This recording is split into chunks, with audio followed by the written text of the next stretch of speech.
예, 안녕하십니까. 현대투자연구소의 이종구 소장입니다. 이번 시간요, 3월 둘째 주 주간 장세 전망 시간으로서요, 세계 증시의 변동성이 확대가 되고 있어요.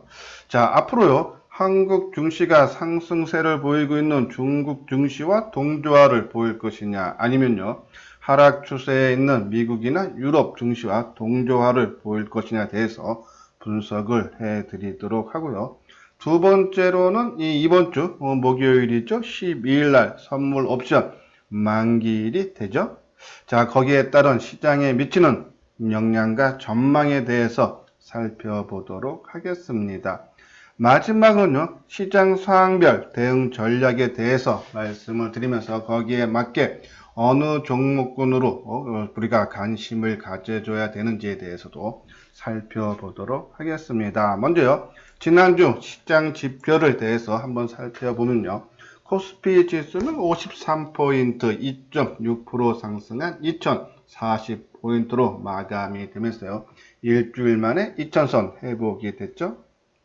수급 사항을 보면요, 외국인들의 매도세가 계속적으로 집중되고 있는 모습이에요. 지난주에도 1조 6천억대 순매도를 보였고요.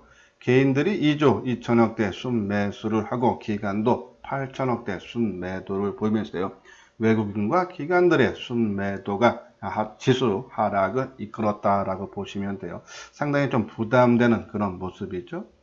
코스닥 지수도 마찬가지예요. 지수는 32포인트 5% 넘게 상승하면서요, 642로 마감이 됐어요. 하지만 수급 현황 보면요, 개인들이 외국인들이 2200억대 순매도를 보였고요. 개인들이 2600억대 순매수를 하고, 기관이 관망이죠. 63억 순매수, 기타 법인이 460억대 매도를 보이면서 외국인들이 이 양대 시장 모두 순매도를 보이는 그런 모습. 선물 지수도 마찬가지예요. 한 6.35포인트 2.3%대 상승을 보이면서 274.20으로 마감이 됐죠. 수급 현황 보면은 지난주와 조금 바뀐 모습이에요. 외국인들이 그나마 현물 매도하고 선물 쪽으로 순매수를 해준 반면에 이번 주에는 선물도 큰 폭의 매도죠. 15,000계약 순매도를 보였어요. 반대로 개인들이 한 2,200계약 정도 순매수를 보였고, 기관들은 11,000계약 순매수죠. 기타 법인도 1,800계약 정도 순매수를 보였는데, 이 외국인들이 3대 시장 모두 매도세가 집중됐다. 상당히 부담되는 그런 모습이죠. 그러면 지난주 주간으로 지수가 상승한 것은 반등 차원으로 우리가 이해를 해야 되지 않나 하는 그런 모습인데요. 특별한 반전이 나와야지 어느 정도의 이런 외국인들의 순매수로 전환될 수 있지 않나. 그러면 다음 주에 외국인들의 순매수로 반전될 그런 계기가 뭐뭇이 있는지 한번 살펴보도록 하고요. 자, 여기 보면요, 밑에 보면은 무료 문자 받기 신청이 있죠. 혼자 매매하기 힘들다 하시는 분들은 여기 핸드폰 번호로요, 성함만 보내주시면은 월요일서부터 정보 문자를 보내드리도록 하겠습니다. 자, 여기 현 장세 진단 및 전망인데요. 자, 새벽에, 그러니까 주말에 마감된 미국 증시가 그죠? 크게 하락했어요. 다우 지수가 250포인트, 한 1% 가까이 하락 마감하면서 25,800포인트로 끝났고요. 나스닥도 162포인트, 1.8% 하락을 하면서 8,575로 마감했어요. 그러니까 단순하게 결과론적으로 하락폭만 보면 상당히 부담이 되는 그런 모습이지만요, 크게 하락했지만 양봉이죠. 아침 시초가보다 종가가 높다. 특히 장중 밑꼬리를 길게 달아주고 장 막판에 낙폭을 크게 축소를 시켜주는 모습. 지난달 2월 28일 저점을 깨지 않으려는 그런 노력이 나온 것이 아닌가요? 그런 판단에서 저 개인적으로는요, 지난달 저점 쉽게 깨지는 않을 거다라는데, 뭐 변수는 분명히 있죠. 일단은 미국 정부에서 경기 부양책 일단 한번 금리 인하했고요. 또 오늘 나온 얘기 보면요, 백신 개발 및 확산 방지 지원 등을 위해 83억 달러 규모의 긴급 예산을 편성했다라는 내용이죠. 백악관이 당초 요구한 것보다 훨씬 큰 규모다라는 내용 하나 하고, 경기 부양책과 그리고 이제 확진자 수가 증가 속도가 조금 줄어드는 모습만 나오면 미국 증시도 빠르게 안정이 될 수 있는데, 그 부분은요, 확진자 수 한번 자세하게 뒷부분에서 다시 한번 차트를 보면서 설명을 해 드리고요. 다음은 유럽도 마찬가지죠. 유럽은요, 미국은 지난 12월 달 저점을 깨지 않았지만은 유럽 증시는 저점을 깨고 내려갔어요. 자, 거기에 따른 부담 분명히 있겠지만 한번 내용 볼게요. 12일 열리는 유럽중앙은행 통화정책회의가 있다. 미국과 카나다에 이어서 출발한 금리 인하가 도미노가 유럽에서도 계속될지 관심이 된다라는 말이에요. 자, 유럽 중 기준금리가 0%고 이미 수신금리가 마이너스를 기록하고 있는 만큼 금리 인하 효과에 대한 회의적인 시각이 높지만은 심리적인 안정 또는 개선이라는 측면에서 수신금리를 한 이 0.01포인트 인하를 고려해 볼 수 있다는 것에서 이 세계 각국 글로벌에서요, 이 경기 부양책이 계속 나오면서 주가 하락을 방어하는 모습이 나올 수 있다라는 그런 내용이죠. 그래서 일단 미국 즉시 지난달 저점 깨느냐 안 깨느냐 여부를 우리가 한번 지켜보자. 주 초반에 알 수 있다는데 제 개인적으로는 깨지 않을 가능성이 높지 않나요? 그런 말씀을 드리고, 국내 사정을 보면요, 이 대구교회 신도 조사가 마무리 국면에 접어들기 때문에요, 이 신규 확진자 수 수가 본격적으로 좀 감소하는 쪽으로, 그래서 우리 증시는 안정을 급속도로 찾을 수 있다라는 내용이죠. 특히요, 이 중국 증시가 3일 연속이요, 확진자 수 감소세가 나타난 시점서부터 주가가 빠르게 회복이 됐다 그러죠.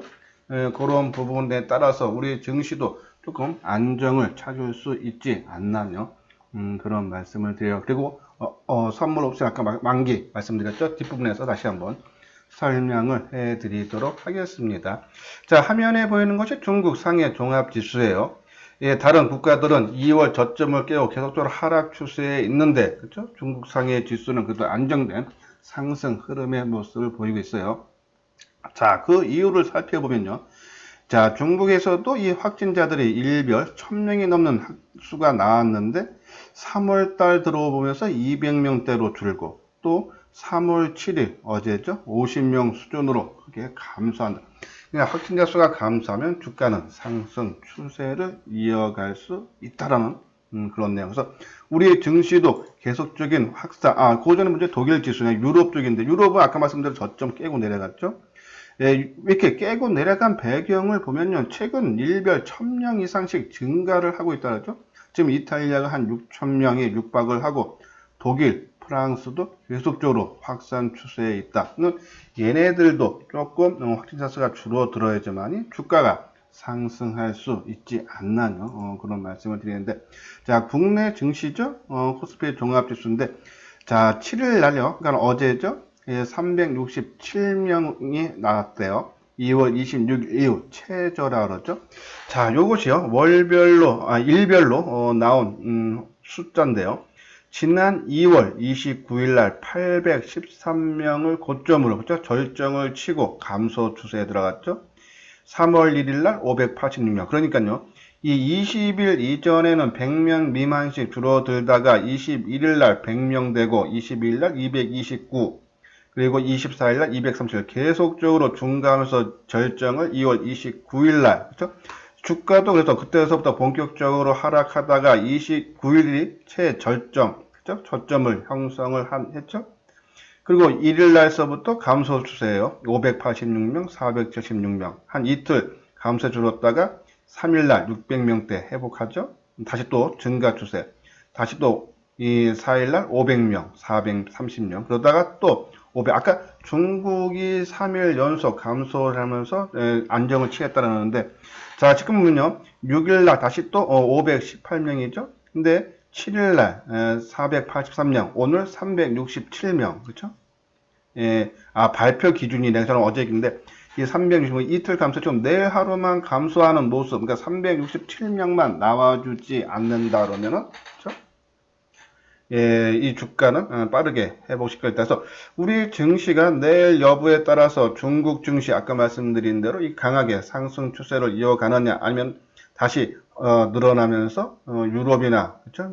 미국 증시인데 지금 관점으로 봤을 때 아까 말씀드린 대로 예, 대구 경북이 지금 90% 정도, 8, 90% 차지하죠. 근데 아까 말한 대로 대구 교회 예, 신도 마무리가 거의 마지막 국면에 접어들기 때문에 더 이상 확산될 가능성은 상당히 적다. 그러면 국내 증시도요, 이 확진자 감소세에 의해서 그죠? 안정을 빠르게 되찾을 수 있다라는 그런 말씀을 드려요. 야, 제가 지금 방송한 지 한 10분 정도 지난 것 같은데요. 처음 이 방송을 듣는 분들은요, 방송 내용이 좀 도움이 되겠다 하는 생각이 들고요. 그리고 전문가가 나름대로 열심히 하려고 한다 생각이 드시면 구독하기, 이미 제 방송을 구독하시는 분들은 좋아요를 눌러주시기 바랍니다. 다음 이제 파생이 있죠. 지금 이제 선물 옵션 만기가 이번 주 목요일 12일에 있어요. 자, 수급 현황을 봐야겠죠. 우리가 선물은요, 지난 12월 둘째 주 목요일 날 마감되고 3월 우리 금요일부터 시작이죠. 그래서 이 선물은 수량도 나머지는 금액으로 했는데 수량으로 했고요. 그리고 12월 13일 기준으로 했는데, 선물 같은 경우는 개인들이 2,000계약 정도 순매도, 외국인 매도가 28,000계약, 상당히 많죠. 기관들이 21,000계약 순매수를 보였었는데, 이 기관들은요, 특히 금융 투자에 영향을 많이 받는데 거의 해지 개념으로 봐야 되지 않나 그런 말씀을 드리고요. 그리고 이 현물 쪽이라든지 그 거래소 코스닥, 그리고 콜옵션, 풋옵션은 2월 14일 기준으로 했어요. 왜냐하면 최근 옵션은 한 달의 만기일이 도래하기 때문에 2월 13일 날 목요일 날 끝나고 14일서부터 새롭게 출발한다 했으면, 그 기준으로 보면요, 개인들이 콜옵션을 매수를 했죠. 상방으로 본다는 얘기예요. 풀옵션 매수했죠. 하방. 그러면 한 500억 정도는 하방으로, 그렇죠? 보고 있다. 그리고 개인들은요, 외국인들은 콜옵션을 300억 정도 순매수를 했으면, 콜옵션을 매도를 했다는 얘기는 하락으로 베팅을 했다는 얘기죠. 300억. 그리고 풀옵션은 350억 정도 순매수를 보였어요. 즉 하방으로 봤다는 얘기죠. 그럼 옵션 쪽에서 680억대를 하방으로 봤다라는 거죠. 상당히 부담되죠. 그렇죠? 옵션 만기가 이제는 목요일 이제 나흘 정도밖에 남지 않았는데요. 기관들이 오히려 풋 옵션을 1200억 정도 순 매도를 보였다. 그러니까 상방으로 봤죠. 콜 옵션도 상방 275억. 그러면 한 1000억 가까이를 기관들은 상승으로 베팅을 했다. 근데 얘네들은 거의 해지 개념이기 때문에 오히려 외국인의 방향성에 집중을 해야 되는데, 외국인들의 옵션, 선물은 상당히 하방으로 베팅을 많이 했고요. 현물 쪽에서도 5조 4,500억대 매도죠. 이 2월 14일부터 상당히 부담되는. 또 이 파생 쪽으로는요, 이 수급상을 봤을 때 그렇죠? 상당히 부담으로 작용할 수밖에 없지 않나. 여기서요 하나 조금 우리가 이제 반전의 기회를 모색할 수 있는 부분은요, 그동안에 그죠? 외국인들이 현물, 선물, 옵션 쪽에서 계속 하방으로 압력을 넣고 지수를 하방으로 이끌었는데, 이제는 아까 말한 대로요, 확진자 수가 줄고 하면요, 일단은 시장 반전의 계기가 나오면서 얘네들도 그동안의 하락 추세에서 이익을 극대화하면서 빠져나오는 시간이 필요하겠죠. 그렇죠? 그래서 오히려 만기를 기점으로 오히려 시장에 큰 변화는 나올 수 있지 않나 하면 그런 생각을 말씀을 드려요. 그래서 아까 말씀드린 확진자 수 중국에 따라 갈 수 있으면 외국인들의 수급에서도 큰 변화가 옵션 만기일 전에부터 나올 수 있다라는 그런 말씀을 드려요. 자, 지금 보면요, 한번 보도록 하죠. 그리고 그럼 이제 상황별 대응 시나리오죠. 아까 말씀드린 대로요. 자, 이제 확진자 수가 감소, 아까 말한 대로 대구 쪽에 신도들의 거의 대부분 이제 검사를 받았기 때문에 더 추가적으로 크게 늘지는 않을 거다. 우리가 지금 대구, 경북이 한 8, 90% 차지하는데, 그쪽에 받을 사람들은 거의 받았다면 확진자 늘지 않는다면, 거기에서 외국인들이 순매수가 전환되고, 그러면 순매수 전환되면 주도주가 부각이 될 가능성. 제일 좋은 시나리오죠. 그렇죠? 근데 이걸 가능성이 가장 크다. 아까처럼 확진자 수에 의해서 중국 증시가 뜨고, 우리 증시가 만약에 다음 주 월화 때 확진자가 줄면서 반전되면은 그러면 독일이나 뭐 유럽, 미국도 우리 증시 따라서 어느 일정 시간이 지나면 확진자는 줄어들 수밖에 없으니까요. 그런 부분을 염두에 두자 하면 아까 만들어 확진자 감소하고 외국인들이 매수로 전환되고 그러면 새로운 주도주가 부각이 되고 그러면 기존 주도주 삼성전자를 비롯한 반도체, 2차 전지 계속적으로 관심 가져야겠죠. 우리가 계속적으로 말씀드렸어요. 지금 A 구간에 있는 선도주, B 구간에 있는 유망주도, 그리고 C 구간에 있는 그렇죠? 동업지수.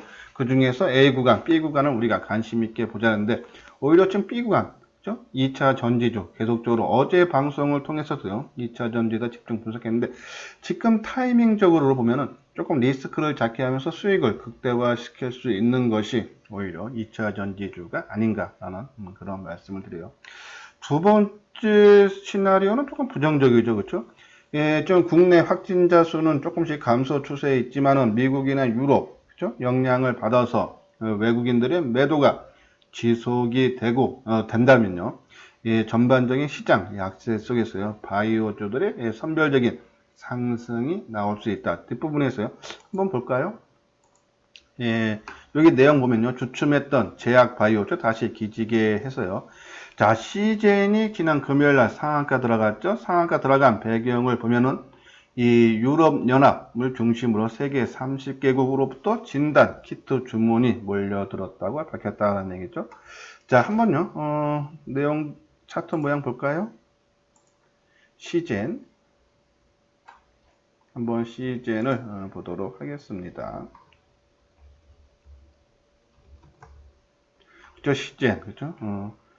상당히 강한 상승의 흐름. 그죠?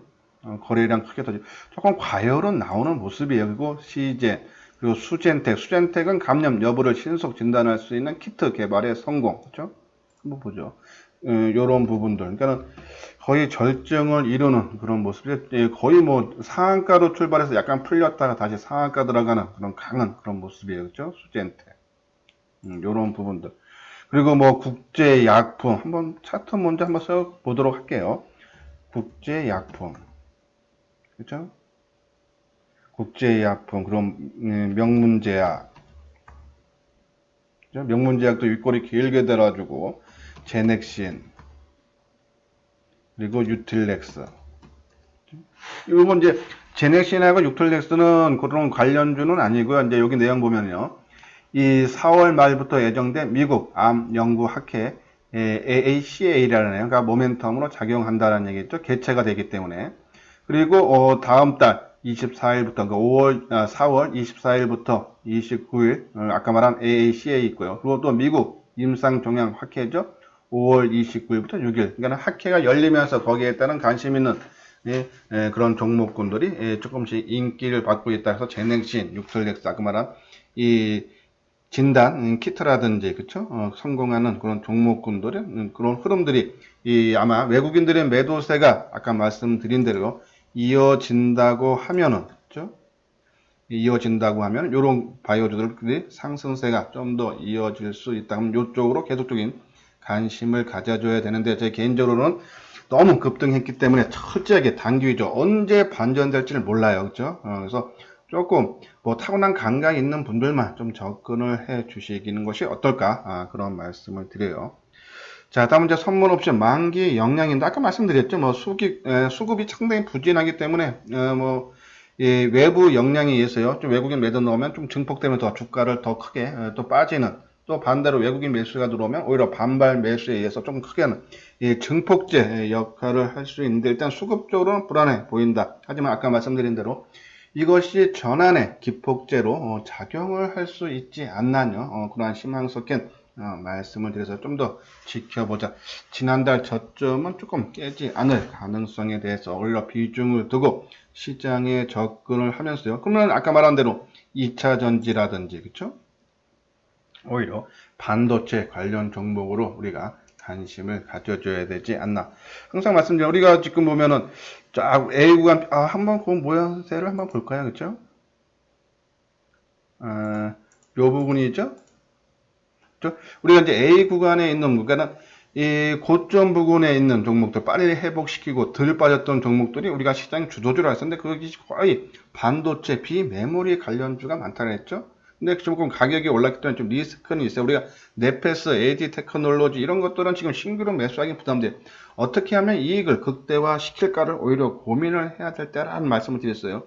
오히려 B 구간에 있는 그런 종목군들이 훨씬 낫다는데 그런 종목군들이 2차 전지에 많다 그랬죠.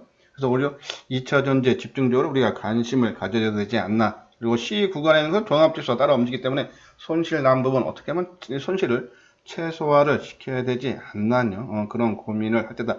그렇다고 C형 구간이 뭐 계속적으로 못 가는 건 아니죠. 단기적으로 좀 힘들어도 시간이 지나면은 좀 일정 시간 지나면 다시 상승할 수 있는 그런 모습은 나오지만 단기적으로 조금 부담이 된다라는 그런 말씀을 드려요. 자, 그래서 이제 그런 종목군들 한번 잠깐 살펴보면 여기 밑에 부분에 아마 종목군들이 나와 있을 텐데요. 일단은 이 포스코 케미칼 2차 전지 먼저 보죠. 포스코 케미칼 그렇죠? 상당히 안정적인 그런 모습이 있죠. 그리고 첨보 첨보는 조금 약한 흐름이고 그리고 우리가 영화테크라든지 그렇죠? 필옵티스 그렇죠? 상당히 안정된 그런 모습이죠. 그리고 뭐 삼성 SDI 그렇죠? 그리고 051910 LG화학 그리고 LG화학이요. 그리고 LNF 조금 바닥권에서 새로 출발하는 조금 안정감이 있죠. LNF 거의 다 지금 모습들이 비슷한 모습이에요. 그렇죠? 2차 전지주 조금 관심을 가져줘야 되고 그리고 반도체 관련주는 뭐 넷패스, AD 테크놀로지는 아까 말씀드린 대로 이익을 극대화 새롭게 좀 진입하기는 상당히 좀 부담되는 그런 모습이다라는 말씀을 드렸어요. 오히려 뭐 저 테스나나 좀 조정을 받았던 테스나, 뭐 JT, 그죠? 예, 그리고 리노공업, 그죠? 요런 종목군들로 오히려 그리고 우리가 어제도 금요일 날이죠? 말씀드렸던 뭐 ENF 테크놀로지, 유니테스트, 그죠? 그러니까 거의 다 좋은 종목들이 상당히 많아서 이런 종목군들 조금 집중을 해줘야 되지 않나요? 그런 말씀을 드립니다. 그래서 상당히 안정된 그런 흐름 속에서 시장이 외국인들이 매수가 들어온다 하면은 우리가 말씀드린 대로요. 이 반도체 2차 전지 쪽에 조금 집중을 해줘야 되고, 그렇죠? 아까 말한 그리고 또 5G 통신 장비, RFH, CK 그리고 스마트폰, KH바텍, 세경하이텍, 액트로, 그렇죠? 반도체, 테스나, 유니텍, SFA 반도체 등 관심 2차 전지는 이런 종목군들, 그렇죠? 우리가 관심을 가져달라. 만약에 외국인들 매도 놓으면 계속적인 바이오 쪽에 조금 단기적인 관점으로 접근을 해달라라며 그런 말씀을 드리면서요.